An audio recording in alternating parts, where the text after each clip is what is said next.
Hey guys, welcome back. So in this video, what I'll be doing is giving my kind of like personal opinion on the upgraded forks. So it's been a couple of weeks. I've taken it on rides, etc. So I kind of got a feeling of how it's working and if it's a good upgrade personally for me. So yeah, let's get into it. So what I want to talk about is the difference between the upgraded fork and the stock fork first. So there's a couple of changes. One being that the upgraded fork sits about 3 inches higher. So you're going to feel that geometry change, and you're going to feel that weight being lent back on the rear wheel. So you're going to pop those wheelies depending on your weight as well. The other thing is that this weighs about half the new upgraded fork, so there is a bit of weight difference there as well. So if you're kind of lugging it around in your car boot or moving around, you're going to feel that weight difference. Right, some of the good things that I want to talk about this fork is that it feels a bit more weighted, the steering, which is a lot better. It gives you that confidence, whereas the other one, it was a bit light at the front. In terms of vibration and bumps, etc., that kind of has reduced. Especially on those small 12-inch wheels, you do feel, before the upgrade, you do feel some of those vibrations and the bumps. We have quite a lot of speed bumps in my area, so if you're going at full speed, you feel those bumps, so it kind of reduced it a little bit.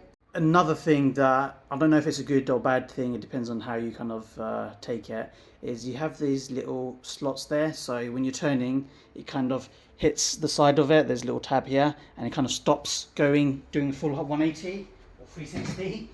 So on this fork, you don't have that, so you can go all the way to the left and all the way to the right. So it depends if you like that kind of stuff. To me, it's not bothered me as much. So I don't really, I don't have an opinion on that. It's kind of a neutral thing. Right, now, so coming to the bad points about this fork is that because the geometry's changed and you've risen the front by 3 inches, that kind of put the bike this way, and your weight is being pushed more onto the back wheel. So if you're going up hills, you're more likely to pop a wheelie.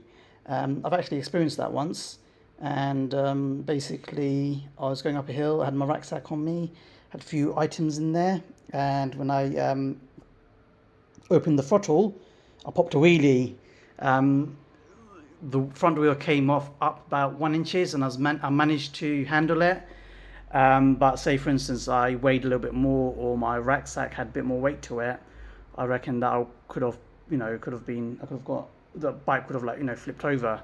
So that's one thing to note down. What I might do is get like a bag at the front and put some weight down there, a little bit more, because obviously the fork's a little bit heavier, but if you're going up a hill, that's the only issue. So I'm hoping that it kind of counterbalances. Another thing I've done was the seat, I kind of like pushed it forward, so my weight is not, seat was a little bit more further back, so pushed it forward, hoping that my weight will be distributed more further up front. But obviously the disadvantage is that you're more closer to the handlebars, and it might not be as comfortable. But for me, it's not been an issue. I might change the saddle, something that goes a little bit more further, because that's the furthest it goes, it hits that and doesn't go further anymore. So I might change that and get my weight shifted a little bit more up front. So I don't want to pop that wheelie again, so that's what I might do. But yeah, that's the only kind of like downfall to it. Other than that, the bike feels a little bit more, comfortable. I don't feel those vibrations as much as I did before. Obviously, I've got the carbon handlebars. I might get a suspension post later, but at the moment it feels a bit more, usable, a bit more manageable. The only problem is that, another problem is that obviously if you're putting in your trunk, etc., it's a little bit more heavier, so it might be difficult to put into your trunk, and it's a little bit more longer as well. So that's one thing that you need to think about as well if you've got a small car. But yeah, other than that, it's been a decent mod. I still need to put the caliper back on. I haven't done that. I've been using the rear wheel. It's not been an issue for me. I don't really drive recklessly, so it's not been an issue. But yeah, that really could be a potential issue for some of you guys if you weigh a little bit more. I mean, I weigh about 170 pounds, so it's not that bad. Some people do weigh a little bit more than me, so that could be a potential issue. So yeah, that's kind of my personal thoughts and opinions. So if you guys want to do this mod, then you can go ahead and do that and see how you find it. There's probably a couple more other forks that would fit this bike. One of my followers, he did do a different fork on that. I did meet up with him. His bike looks pretty cool.